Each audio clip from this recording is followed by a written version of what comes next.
Morning, everyone. I was saying to Malin earlier on, I feel like we're the Sonny and Cher of sustainability because yesterday we did Cork, so today it's Morning Dublin. We did a big event for 150 businesses actually in Cork yesterday, so we really want to get our, I was going to say international reach. Cork is like another country. We want to really kind of ramp up our attendance outside of Dublin, so it was a great event. Many of our members were there, many of your companies actually sent representatives, so Malin and I are on a national tour at the moment. So I want to talk about your reputation army. Oh, I'm getting wired. Oh, sorry. I want to talk about your reputation army. I fundamentally believe the most important audience that you need to communicate to, more than anybody else, and Malin, if I'm going to contradict your presentation later on, I'll buy you a Heineken, it's your employees. 1000%. If you do not communicate to them first and foremost, don't bother communicating to anyone else. It's not worth it. You've got to really communicate to them. Why? Because they can make or break your reputation. I'm going to give you some extreme examples later on.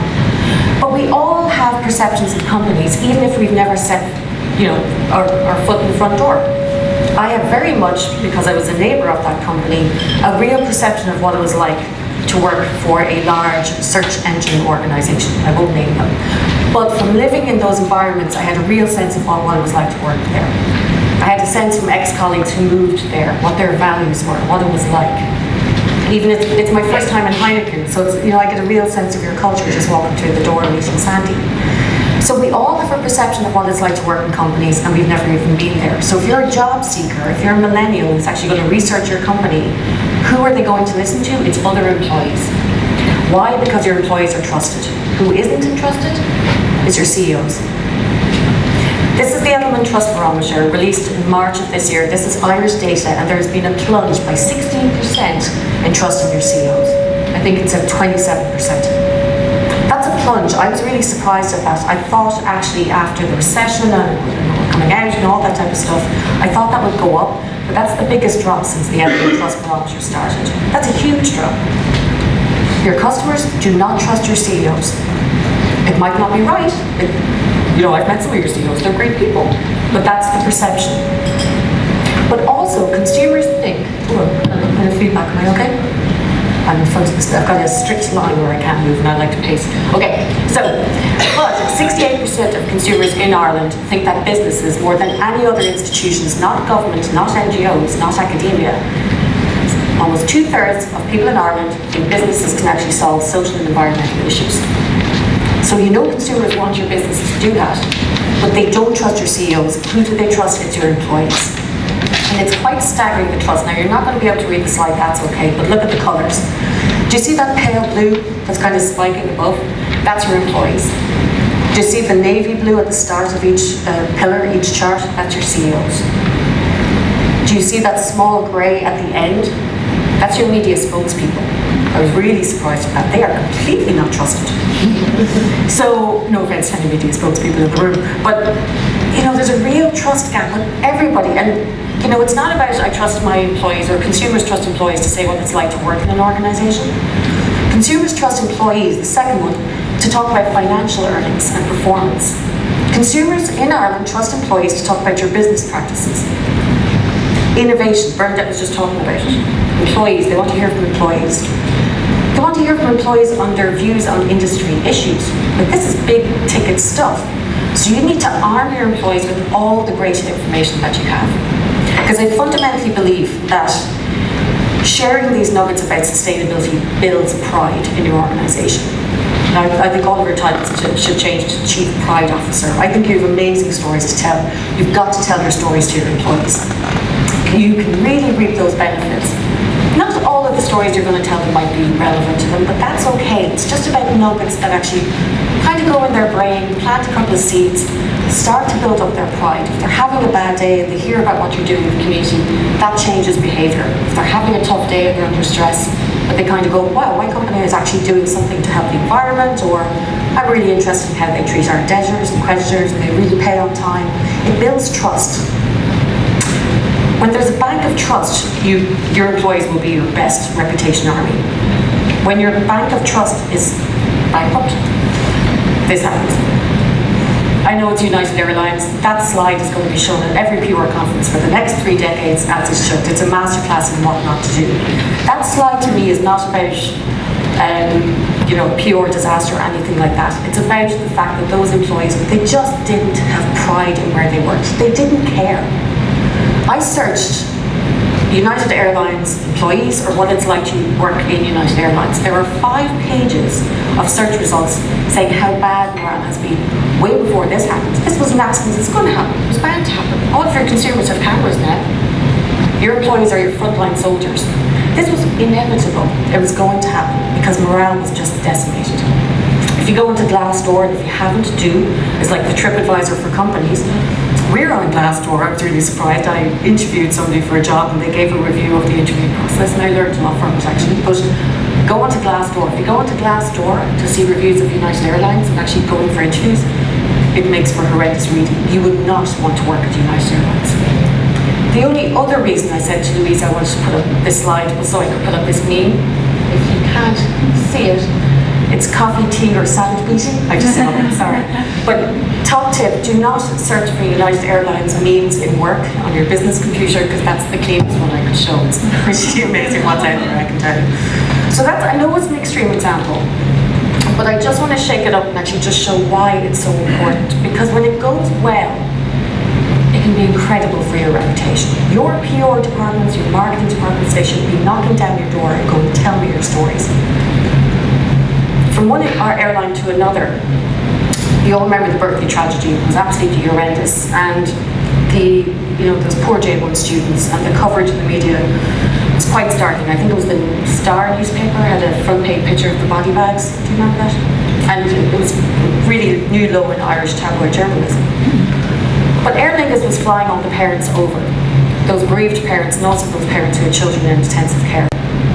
And an employee on that Aer Lingus flight felt empowered enough to make a decision, can't see another Irish airline doing this, to not sell newspapers on that flight, to take every newspaper off that flight. They didn't want the parents to see those headlines. And it was a really authentic gesture, it was values led, and obviously they'd been inspired by other employees going the extra mile, and they just knew it was the right thing to do. This then happened. A real outpouring of authentic stories from customers, not praising the CEO of Aer Lingus, actually saying, let me tell you what an Aer Lingus employee did for my family when I needed it. It became a big viral thing, and it's not just about viral, that just passes, that's a wave. But it's about pride. People actually, this started trending, the fact that people felt proud of their national airline because there was a bank of trust. Another more recent example is Ricoh, a company who has the mark. They're involved in our program called Ready for Work. It's a brilliant program. If you're not engaged with it, I beg of you to get engaged. It's amazing. We take on clients from Ready for Work. I took on a client for 6 months.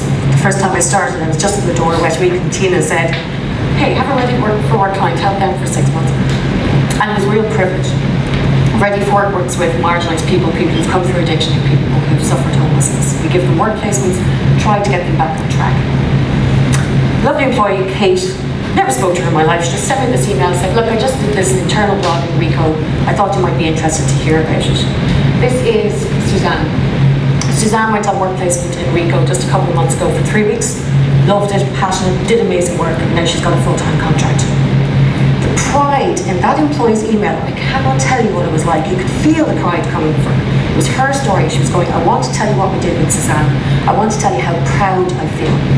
I forwarded on to Tina, my boss. Tina forwarded on to Gary in Ricoh, the CEO of Ricoh. He sent back this email, and I think this is gold. Engagement levels are improving. Must have been challenges there as a result of getting involved in the CSR program. And why it's so authentic, it's not Gary Hopwood who wrote that email, who put that blog on the Ricoh intranet. It's an employee did it, and that just makes it so much more powerful. It's so much more authentic if the stories come from your employees. Consumers want to hear your employees, they trust them, don't trust your CEOs, utter decimation of trust. And consumers want businesses to tackle social and environmental issues. That's the holy grail. So if you don't honor your employees, you're wasting your time. So, top tips. Make connections, and I'm going to start with that one. I always find that there's sustainability communications here and every other employee communications here. You've got to make connections. I think Audrey McFarlane, she's looking at me going, what are you about to say? She did a great job with all all the everyday things. I loved what you did, Audrey, on that. And I've been plagiarising and telling everybody about it. I got a thumbs up, I'm okay. So why I think that's really good is it because it explains to employees in very simple graphic, this went out the day they got the mark, why it matters what you do every day. It's not just about volunteering. It's about the way you treat your customers when they come in. It's about the finance department paying their suppliers on time. It's about how you treat the environment. It's about recycling that coffee cup. I just love it because it makes connections. So everything you do, drip feed that information. I'll talk about that point later on, but you've got to make connections between their day job, what they see as their day job. Their day job is making your business more sustainable. So make connections constantly. Tell stories. Alan Short, I love Alan Short. We brought him to speak to you this time last year. It was a great session, and then I brought Alan Short to speak to our own staff. Because we too are not great at telling stories. We talk about stats, we talk about facts and all that type of stuff. Tell the story first, always back it up with facts. But tell your stories. Pauline from Ulster Bank, where's Pauline? I'm going to pick on you now. Pauline sent me your CSR report just to have a look at, and I read it. Quick fact, nobody's going to read your CSR report from beginning to middle tent. They're not. They're just not. That's why I put the Heineken message in the bottle. It's brilliant, by the way. They're going to skim it, but they're not going to read it. Because who reads reports these days? But I read Pauline's report, and there was a small paragraph, and I just thought it was so powerful. And it was what Ulster Bank does with Dementia Awareness Week.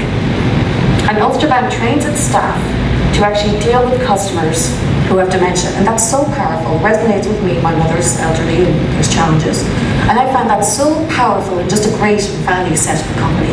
And I said, tell that story.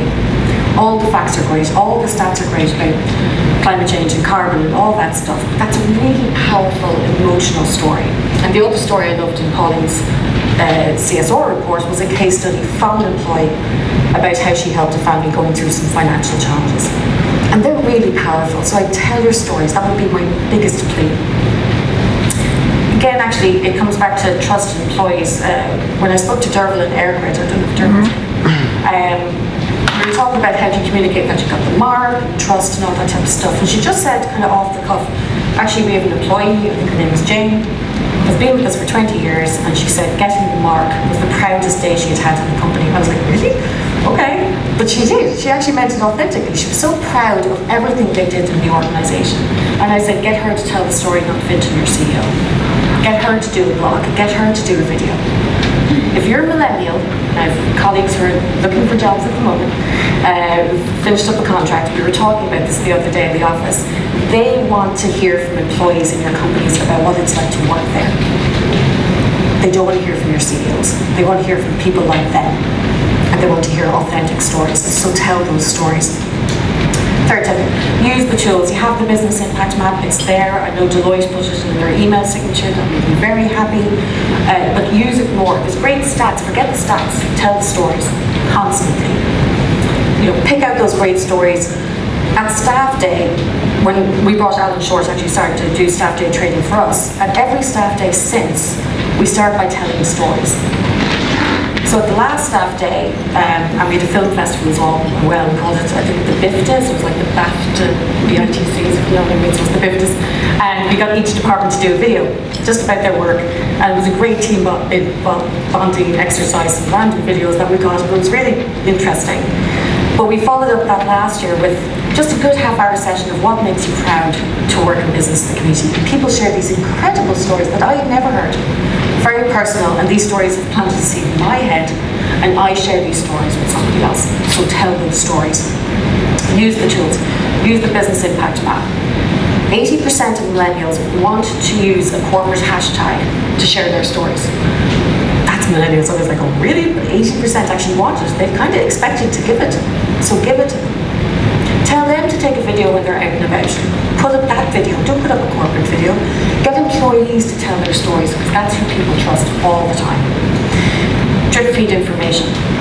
The attention of a goldfish is 9 seconds. I have no idea how they measured that, but Microsoft has measured last year the attention span of adults. It's 8 seconds now.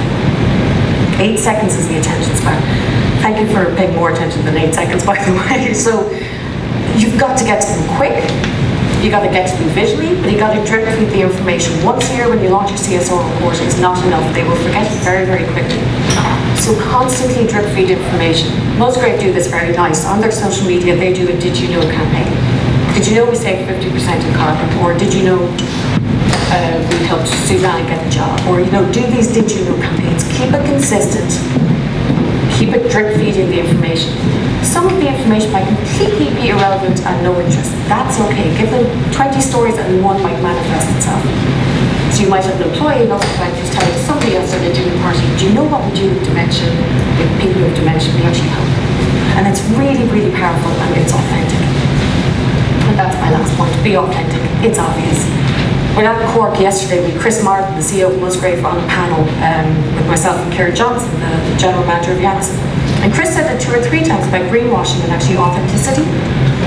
It's got to be authentic, and it's much more authentic if it comes from employees. Let them be the face of the company. Your potential hires want to hear from them. Your consumers want to hear from them.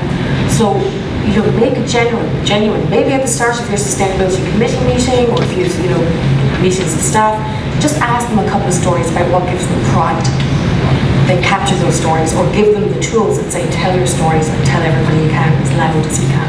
But it has to be authentic. So that is me.